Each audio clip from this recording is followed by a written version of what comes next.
We are live while I just wait for people to jump on. Hi guys, and welcome to the Pura Track Instagram. We have never gone live before, so this is literally my first time. And we have a very special live today because today I am going to be interviewing one of our clients, author clients, and that is Maryann B Coker. Maryann B Coker. This is her book, and I will be adding her in a moment. So just introduce. So I'm Torema Thompson, for you guys that do not know, and I am the founder here at Pura Track. And here at Pura Track, we have a mission, we have a mandate to equip kingdom leaders. Kingdom leaders with the freedom to succeed, one book, brand and business at a time. And I've had the privilege of working with Maryann for the past, I think maybe 8 months, to get out her book, baby. And today that is what we are celebrating. It is the official launch day today. So I'm just letting everyone jump in, and while they are jumping in, I'm about to add our special guest for today, and that is Maryann herself. You guys let me know if you can hear me. Oh, you look lovely. Right, can we just check the sound? Can everyone hear me okay? Can everyone hear Maryann okay? Maryann, say something. Hi. Hello. Okay, we can definitely hear you, yep. Yay! It's launch day, baby! I know. What have you done to me? Oh, perfect sound. Amen and amen. So we are literally here to celebrate you today, Maryann, to celebrate what God has done, to talk about your book, your journey. You know, I know you've just come off of an interview, so that's very exciting, but I'll let you share about that if you want to share about that today. And I know you're going to share about it on your own channels as well. But awesome, today is the day. It definitely is the day. So the Wolf and the Butterfly is officially out. Today is the official launch day, like I said. And so we're going to ask the author herself a bit about the book, about the inspiration behind the book, and just a whole manner of questions. And if you guys do have questions, there is a question box in the corner. I think it will be in the same place as on my screen, so that will be on the right-hand bottom corner. But if you have any questions for Maryann, please put them in there, and we will ask them at the end when after I've asked all my questions. Then you can ask. We'll ask her the question that you put in the question box. So, Maryann, today is the 10th of May 2022, and it's the official launch day of your book. Why did you pick this specific date for your book? What is special about today? Well, today is World Lupus Day. I think I've shouted about it enough on my socials, but yeah, today is World Lupus Day, and I am a lupus warrior. I say lupus warrior, not lupus sufferer. I have a condition, but I am battling it every day, so I call myself a lupus warrior. So I wanted to represent for all the other warriors out there, everybody else who's battling conditions, chronic illness and everything, and just kind of use this day to raise awareness. The profits from my book actually go towards lupus charities, so I just thought any days to release it would be today. Yeah, that's amazing. I'm getting a little tiny bit of feedback. I don't know if anyone else is hearing that. It's like a little sharp sound when you're talking. I don't know if, are you using, is there a mic or anything connected to what you're using? No, this is like a little sharp sound when you're speaking. It's coming out. Just like okay. Is that better? No. Is that better? That is actually better. I don't know. I don't know what you did, but it is better. So I don't know if you guys heard that. I hope you did. So like Maryann said, the proceeds from this book are going to lupus. Say that again. So Lupus UK and Lupus Trust. So it's the profit from the book. So any profits that I make from the book will go to lupus. Well, they'll be split between the two charities. Yeah. So that is amazing. Yeah, you've been able to do that because you have self-published and you do have your own self-publishing. You have your own publishing company. So just talk a little bit about maybe why you chose to go to the self-published route and just the journey of actually self-publishing. Was it what you expected? Was it a lot harder than you expected? Just share a little bit about that side of things. Okay, so self-publishing. The journey was not what I expected at all whatsoever. I realised very early on that I actually didn't have a clue. I didn't have a clue about what was expected about the industry or anything like that. A lot of people had suggested it to me, and suggested it to me as a maybe an easier route to chasing up agents and going the traditional route, publishing. There were a few people that actually suggested it to me because of the amount of autonomy that it provides as well. So I looked into it. I found it extremely difficult to understand what was going on. I have a very busy life, so it's a lot of research that needs to take place in order for me to self-publish. But fortunately for me, I have a friend from school, so a long-time friend, whose cousin had actually published a book, self-published a book. And we were at church together, and she was talking to me about the book, and I was congratulating her and everything like that, and spoke to her about thinking about maybe in the future publishing some poetry that I had written. And she said, you need to get in contact with this lady and this company. And the company was Pura Track, and the lady was Torema.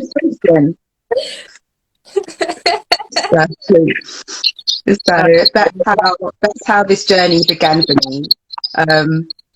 Sitting in church speaking about publishing with one of my friend's cousins. That's amazing, and it has been a journey. And I know for me, from being able to support you on the journey, seeing your growth as an authorpreneur, which you spoke about so many times, not just being an author, because many people just think that self-publishing is about just writing the book, but there's so much more, not even just getting the book to print, but the whole business side of it that comes along with that as well. And the growth that the faith that you've had as well, you've had to be faithful, and God has been faithful. And just even, like you said, like today, if I'm allowed to say, you had an interview this morning, and even that on your launch day, that's been a special, I guess, God has just been so faithful all along the whole journey, and you've definitely grown in the journey. And so you've got your own self-publishing company, you've got your first book, Baby, and I know that there's so many more in the pipeline.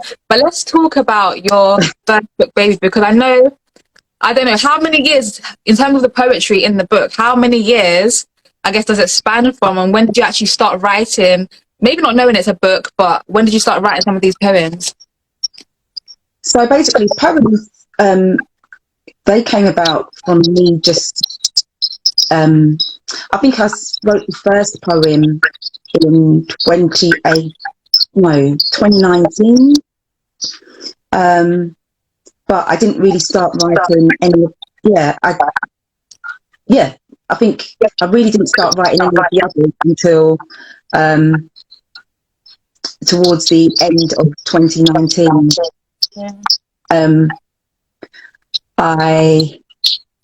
I mean, they were basically, they weren't supposed to be a book. They were basically just me trying to reflect on what I was going through day to day, through my symptoms with the lupus, trying to kind of release some of my feelings, how I felt about having it, and just trying to make myself feel better. Basically, it's something that I've always done when I'm stressed out, when I'm anxious about anything. Even when I've had a good day, I tend to write a poem about it rather than a normal kind of journal. It becomes a poem. Yeah. So I started to do that. Actually, my little brother gave me a book. He gave me this kind of black book, and I would take it with me to my appointment. It would sit by my bedside, on my book, on my bedside table. Sometimes it would actually lie in bed with me. And every now and again, when I'm feeling something, I'd just write in it. Yeah. And so that's how the poems kind of began. When I decided that it was going to become a book was after I started talking to quite a few people within the lupus community. I joined a lot of groups, Facebook, online groups, and people were saying the same thing. People were having the same issues that I was having, and I wanted to kind of be a voice for everybody. Yeah. Not everybody, because I can't reach everybody, but I wanted to be a voice, and and use my poetry for raising awareness, for raising understanding, and also just as a testimony to how faith can kind of bring you through some hard times. 100%. Amen. Oh, thank you. That was so amazing. No, honestly, I believe your book really does do that. I've had the privilege of reading it like 100 times because you've gone through the whole journey. But even still, it's still so powerful. Guys, if you've never read any of Maryann's work, right, guys, if I say Maryann, please forgive me. I know her name is Maryann. It's just a slip of the tongue, okay? But if you've never read any of Maryann's work, you have to get her book, because this woman is anointed by God to write. She is anointed to write. Her work, her poetry is passionate, it's emotive, it's convicting, it's inspirational. And so where she says about sharing, being a voice, 100% she's that. Even in just her sharing her journey, like, you get so much insight. I read something today actually where I can't remember the name of the person who wrote it, but he literally wrote 6 words and he told a whole story within 6 words. And Maryann is able to literally catapult you into her life, put you into her shoes, give you an experience that you may not have, you may give you an understanding as well that you may not have had previously about, you know, lupus itself, about dealing with it, being a black woman dealing with it, being a warrior, like just a lot of different areas that you wouldn't have thought about from. So I don't want to spoil the surprises of what's in there, but she just gives you such a whole rounded what it's like from even, you know, working and not being able to use your gift in the way you wanted to before, being a black woman, dealing, you know, with, you know, physical image and feelings inside in terms of even just how your mind is working. So there's just so many different areas that she touches on. So again, if you haven't yet got the book, go and grab yourself a copy of the book, for real. Right. So let's talk about, people may not know, why The Wolf and the Butterfly? Why is that the title of the book? And I don't know if you guys can see this. It's going to be backwards, but obviously there is a wolf and there is a butterfly on the cover. Beautiful covers. And you could talk about who actually created the imagery for that as well if you want to too. But talk about the cover of the book in terms of the title and also the imagery. What is that about and why that? Okay, so, The Wolf and the Butterfly is basically, it's a depiction of lupus.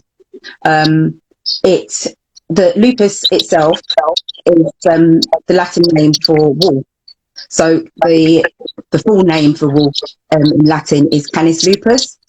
And I think they said that it was the reason why that name was used to describe the condition was because in the old times they would say that the rashes and the scars left from rashes basically look like wolf bites, which is really strange. I don't think they look like wolf bites at all. Sorry, I'm just rambling, but I really don't think they do. But apparently that's what it did. So they called it the wolf. So lupus. Butterfly is a lot of lupus. We call it an invisible illness, and the only common physical sign that people see of it is usually a butterfly rash, which is a rash which comes on your nose and your cheeks. And as such, people that suffer from lupus adopted the butterfly as a symbol for it as well. I personally have never had a butterfly rash, but anybody that knows me knows that I've suffered from serious skin lesions as a result of lupus. But I just thought that, you know, calling it the wolf and the butterfly also kind of represented to me, you know, wolves are supposed to be scary, they're supposed to be kind of creatures that you're supposed to be afraid of, and butterflies are quite beautiful creatures. They're open, they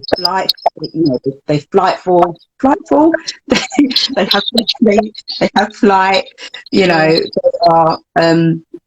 they're beautiful. Generally, I know some people are afraid of them. I've got a cousin who doesn't like them, but butterflies are generally beautiful.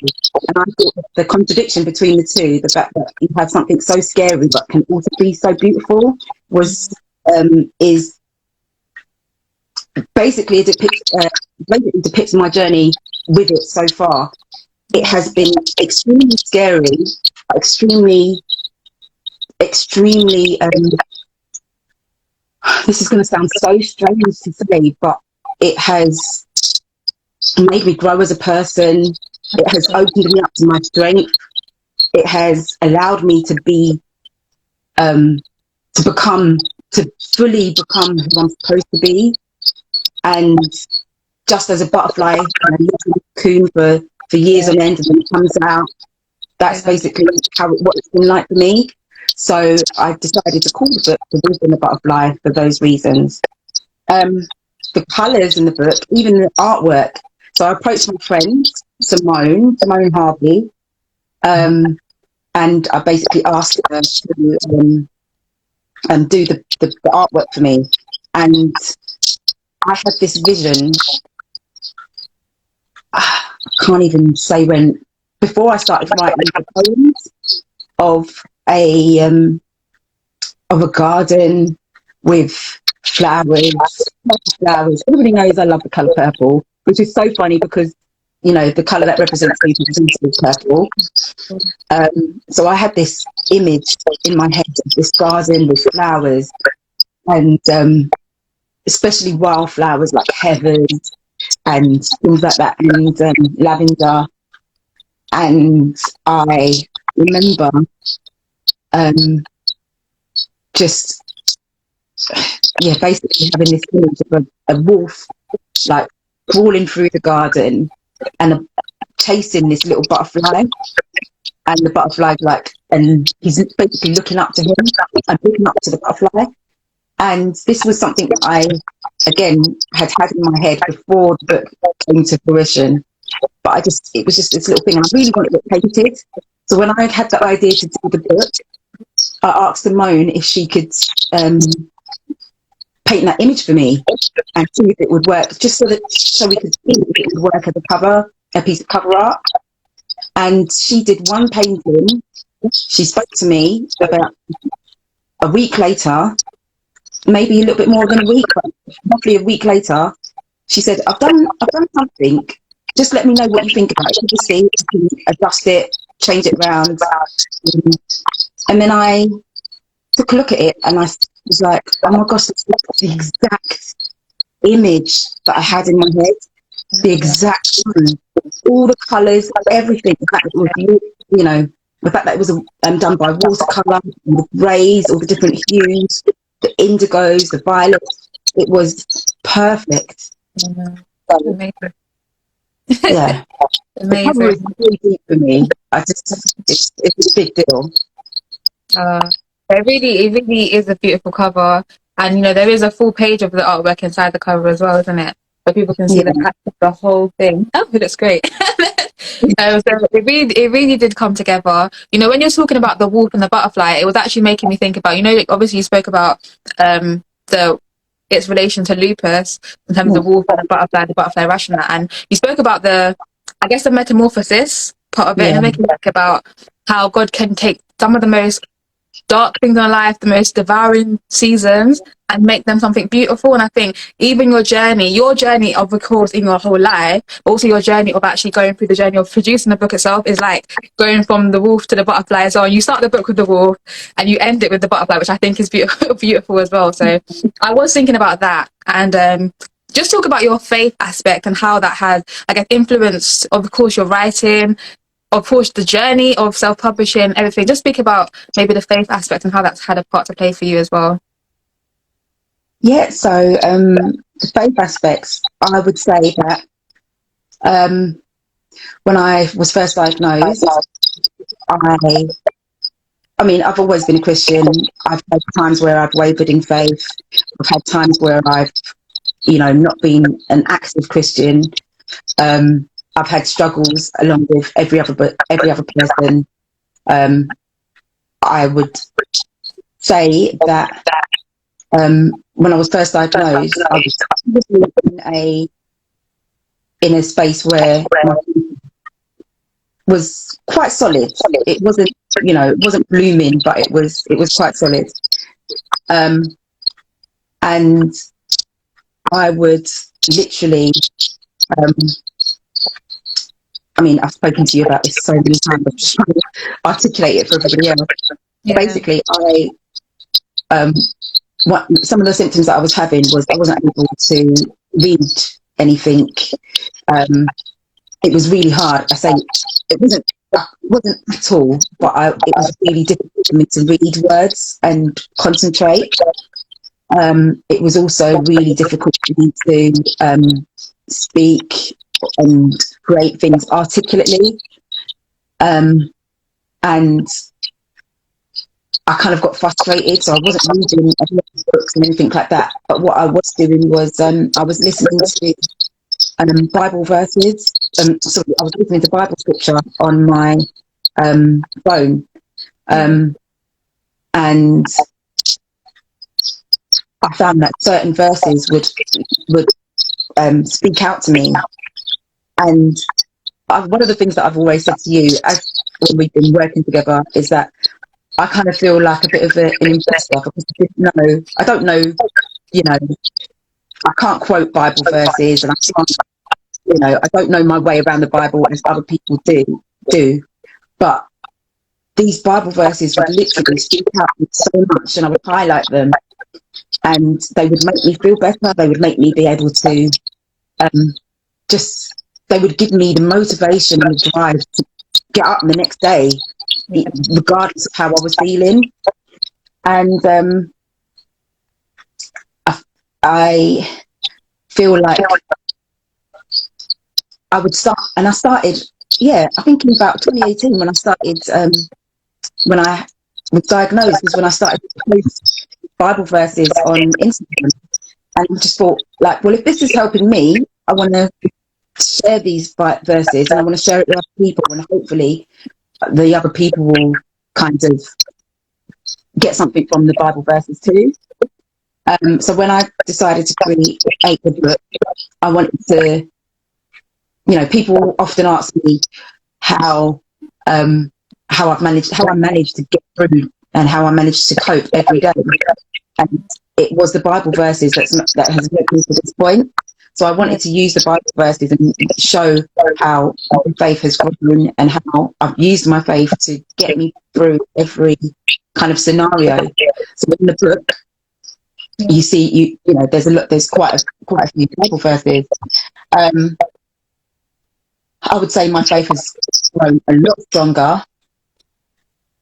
Like I said, sometimes I feel like, who am I?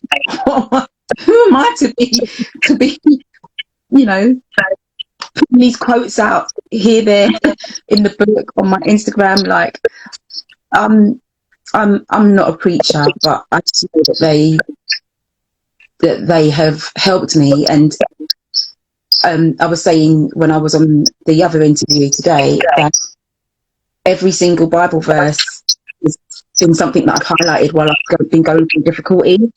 So I didn't pick the Bible verses to go into the book. The Bible verses pick themselves. Amen. So, Yeah. And how you've laid them out in the book is really powerful, because you will have a poem and then you will literally have a standalone verse, isn't it? And it's just like, words, they provide rebuttals to some of your questions, and they just, they provide the information all by themselves. Like the word of God is just like, the Lord has the final answer to, what's going on. How you, even in that, it's poetic in itself, and how you decided to lay that out. I got a question here. Esther, God's child, and she asks, what's Maryann's takeaway from writing the book? So before we speak about maybe what you want others to gain, what's your takeaway from the book? My takeaway from the book is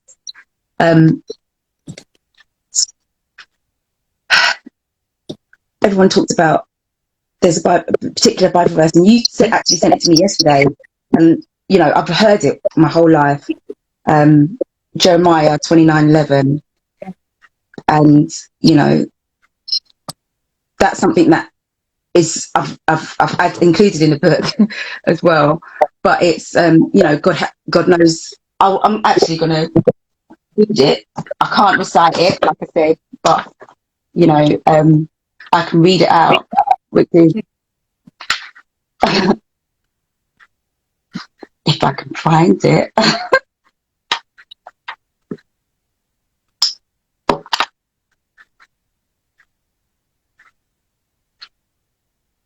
do you know what? I'm going to say how I interpret it, because right now I don't know why, but I can't find it. But it basically says that God knows the plans that He has for you, plans to prosper you, plans not to harm you. And my takeaway from the book is that God knows the reason why I've been put on this journey. And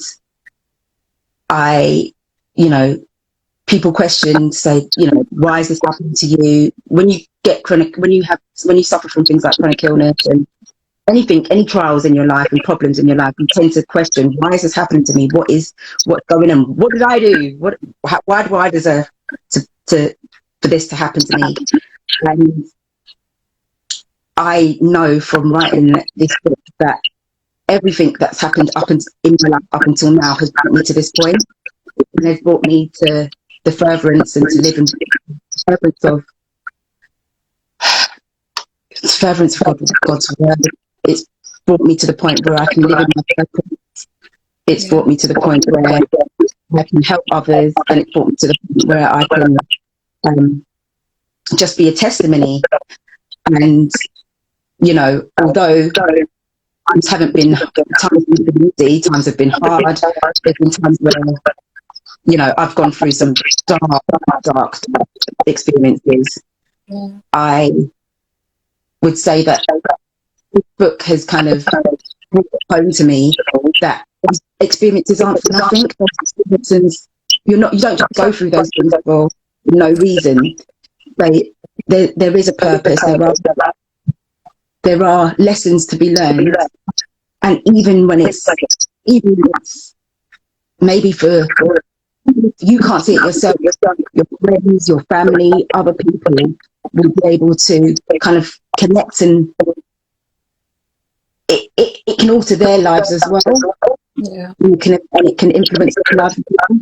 And so, writing this book has definitely kind of brought that home to me, especially people's reactions, having Torema read it. And I think one of the first conversations that we had with me was after you read I think a few of the poems, not even all of the poems, and you said that you feel like a scribe. Yeah, I wanted to say that in this conversation as well, but you brought it up anyway. Go on, you go. No, when you were speaking earlier, I can't remember what we were saying at that particular point, but it came back to me again as I want to say Maryann is a scribe. You are a scribe. But when you were saying that was it, you were saying, who am I to be writing on this Instagram and putting that scripture and all of that? And I was going to say, remember, you're a scribe. That's who the Lord has made you. You're His scribe. And so whether it's through poetry, whether you're speaking like right now, whether you're writing posts on Instagram, you're His scribe. So yeah, sorry, carry on. Well, yeah, that's my takeaway. Everything, people say it flippantly. People say everything happens for a reason, but I truly believe that. I truly believe it, and it's made me accept things that happen in my life a lot more. There's times, like I said, where something will happen, and I'll get vexed and I'll get angry and I'll, and then I kind of talk myself up. I'm able to talk myself through it a lot better now. And say, actually, it happened. It happened, and my favourite saying, it is what it is. Yeah, it is what it is. The scripture when you're saying all of that is the Lord. He is able to work all things together. He works all things together for the good of those who love Him, to the called, and ultimately it helps to transform us into the image of His Son. And that's literally, He said, the process that you've been going through to become this beautiful butterfly that we are seeing here now. Because even for you doing an interview, tell the truth, Maryann will be like, oh, no me. But guys, just put in the comments, isn't she doing such a great job on this interview? Because she needs to believe that she's called to, you're going to be doing this more and more. You have to get used to it, honestly. So that is amazing. Don't be trying to say anything to that. You have to get used to it. Oh my gosh. I have to tell everybody, I have been the most resistant to all this publication and marketing stuff. I'm like, let's just put the book out and leave it there. And Torema's like, no, you've got to do this, you've got to do that, you've got to make sure you're posting, make sure you're promoting. I'm like, oh my, what the... That is me. You've done a great job so far, and obviously this is just the beginning. This is just the beginning. So in terms of the book, what would you want? So we've spoken about what you've gained out of it, and there's been so much growth for you. And oftentimes I find that when the Lord gets us to do something, so often he's actually using it for us as much as it's a blessing to other people. He's using it for us. Obviously, it's been so good to hear how he's used it in your journey to grow your faith, to grow you as a woman, and all of Superwoman HQ, as we know, with that. Because the amount of things you've been through in this process alone, outside of in addition to, you've had a lot going on and you've pushed through, like you said. But what would you want people to gain from reading the book? What is it that you want them to leave with once they've got the book and they've read it? I mean, the first page, my dedication to the book is for all that understand that the invisible exists. And what I would like other people to gain from the book is a greater understanding, not only of just lupus itself, but of chronic illness, of all other conditions as well.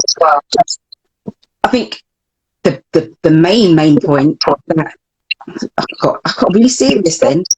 The main point is that we don't know what's going on in other people's lives. We don't know what's happening to other people. We can't see everything, but we have to treat each other with love, respect, with kindness. And when we do know that things are happening in other people's lives, we try and understand them. We try and work with them. We try and just be patient, be loving, be kind.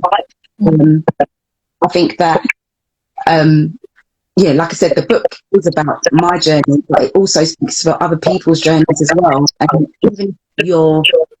even if you're a Christian, for example, and you read the book and you see all these Bible verses, like I said, at that time when I was listening to Bible and listening to the audio of the Bible, my faith wasn't super strong, but these passages really spoke up to me. I thought to myself that these passages could also help people, even if you don't believe in God.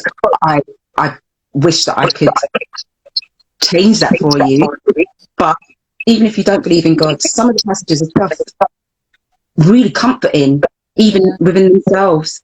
And I wanted to share that with people and give them comfort, give them something to fall back on, give them something to use in times of difficulty. When things aren't going your way, I'm hoping that people can go back to the book and pick up, some either a poem or look back at a verse and take that with them and help them to carry on in their day, just like you would use a devotional, for example. I just feel like I would like people to understand that what we can't see is exponential, and we just need to kind of treat each other with kindness and love. Oh, this interview has been amazing. Thank you so much for everything that you shared. So we're going to start wrapping up now, but I have a question or request as well. What is your favorite poem in the book? And could we get you to maybe read it out for us so we get a little taster? Author read a bit for us.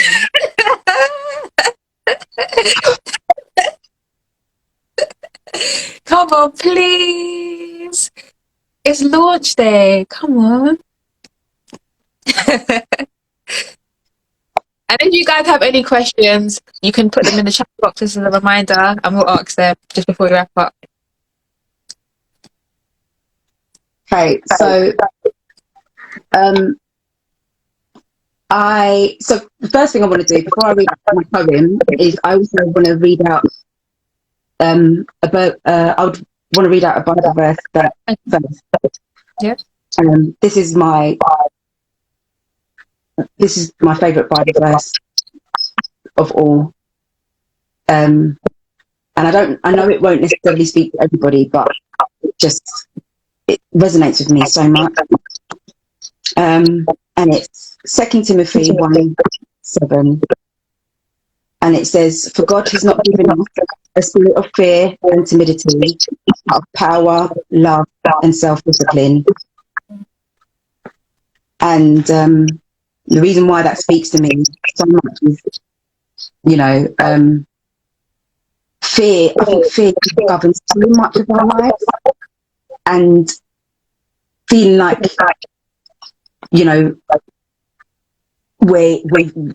we haven't got power, we haven't got control, things like that.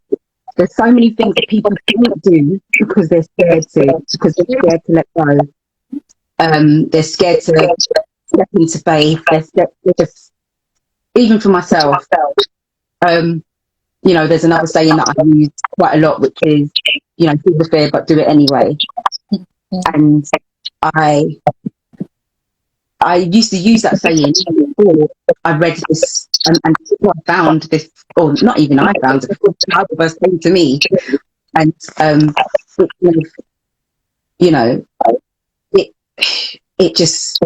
everything. Every time I do this, every time I feel anxious, I repeat it back to myself. I say, God hasn't given me the spirit of fear. He hasn't given me the spirit of fear. He hasn't given me the spirit of timidity. I need to be courageous. I need to be brave. I need to be, I need to have discipline. I have been given power, and I feel like, if somebody else can get something from that would really be, we're not made to be fearful. We're powerful beings. God's made us in His image. He's made us powerful. So we need to remember that. So that is something that every day, almost every day, I'm telling myself in the back of my head, keep going. Keep going. So, but this is one of my favourites. This is one of my favourites. Okay. Now I hate the sound of my own voice. I can't. All right, okay. I just said not giving us love, power. Okay. So actually, people need people. Yeah. So people need people. It's easy to want to go it alone, to want to take control of everything, when there's so much you can do nothing about. But when you lift your hands to feed yourself, when you can't lift your hands to feed yourself, you need someone there. You can watch and listen to anything and turn the sound up high, drowning out the inflammation alarm that sounds in your brain. But when the heat is too much and your arms turn to sprinklers, you'll be thankful to have someone there. And solitude seems so attractive, hibernation away from the fuzz and the fizz. When you haven't opened your mouth for over a week to speak, you'll crave to have someone there. They'll annoy you and take over your kitchen and put the whisk in the sieve drawer. They'll disturb your episode of Grey's Anatomy, but when you go, you'll realise that you can't reach the hot chocolate, and that without them, life is just plain water, because people need people. Yeah. Amen. Love that. Aww. Guys, if you haven't yet ordered your copy, it's available now. Maryann, where can people actually get the book? Where can they get it? So the book is available online at all good online bookshops. And there's if you follow me, it's on the link's on my Instagram. In fact, if you're not following me, follow me. You should be. Where can they follow you? At Maryann Muses. That's my musing page. That's why I just chat about myself and other things that go on in my brain. I also have a dedicated page which I speak about lupus and things going on with the lupus community, and that's Free Hearts Beating Purple. So those are the places where you can follow me, and they both have links to where you can purchase a book. Yeah. So all good online bookstores. So of course places like Amazon, Barnes and Noble, Book Depository. So wherever you like to buy your books, you'll be able to find them there. That is amazing. Thank you so much for sharing with us, Maryann. Just before we go, does anyone have any questions that you want to ask this amazing author? Maybe is there any other works in the pipeline that we should know about?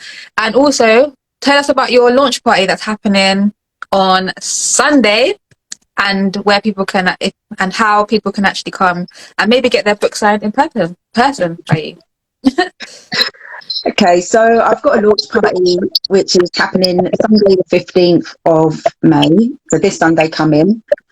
It is it's going to be at Streatham. It's a place called Be Wild, which is number 28 Streatham High Road. And it's just an opportunity to hear from other lupus warriors, some friends that I've met online, and also Mrs. Torema Thompson herself, who talks about the journey and the processes of self-publishing, and myself. I'll be there. Don't roll your eyes for saying that. Don't roll your eyes for saying that. Like, and me, I will be there. Got a couple of I will be there, and hopefully signing some books, and I might do another book reading. Awesome. But yeah. So if you are able to come on Sunday, that would be amazing. I think all the information should be on Maryann's page. So we've got a couple of, not a question. This is from Natasha Camille Rose. She says, not a question. I just wanted to say I'm so proud of you, Maryann. Thank you. And you've got E.O. Jeff. I need that signed copy, please. And he's also put it in there. He's also put it in the question. Can I get you to sign a book for me, please? So of course. he said, of course. So of course you can get us to sign your book in. If you come to the book launch party, she'll be able to do it there. But also, if you follow Maryann, I'm sure when she sets up her own thing, then she'll be able to send out signed copies for you from her own link as well. So thank you guys so much for joining this interview today. It's been a pleasure to have you, Maryann. Of course, we just wish you the best with, your continued journey. We know the Lord has got you, and we look forward to seeing what greater heights and, he takes you to in him. And, we thank you for your gift. Thank you for stepping out in faith and, getting to this point and continue in faith. And I believe that his plans are to prosper you, just as you quoted today. So thank you guys so much for joining us. Follow Maryann if you haven't followed her already, and we will see you when we see you. All right, bye guys. Bye.